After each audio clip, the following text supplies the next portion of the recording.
7 Ways to build and keep a healthy relationship. Relationships can be tough at times.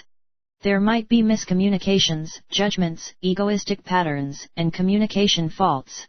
Sometimes, your pride overpowers your senses and you fail to see anything beyond yourself.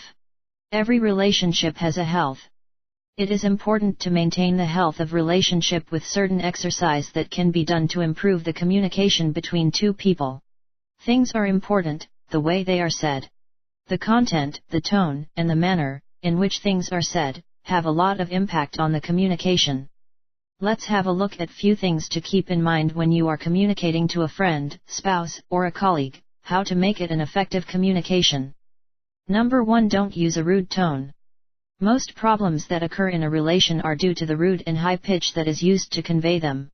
Yelling your lungs out is not going to solve anything.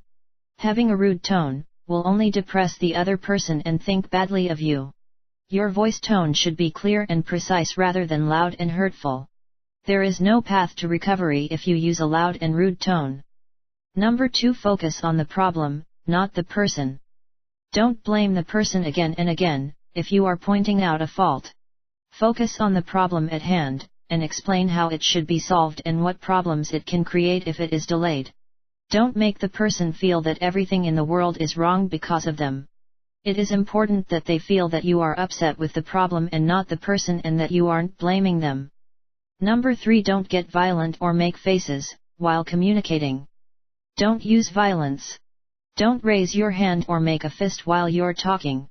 Avoid making bad faces or frustration faces when communicating. You are showing aggression when you are making faces or using violence when talking to someone. This is just the road to ineffective and unhealthy communication.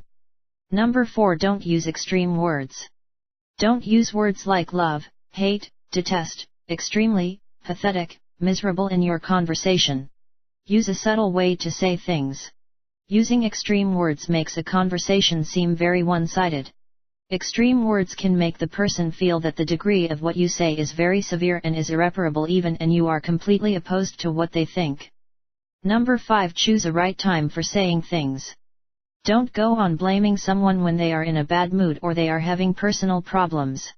Similarly, don't use the streets to convey something important to a person.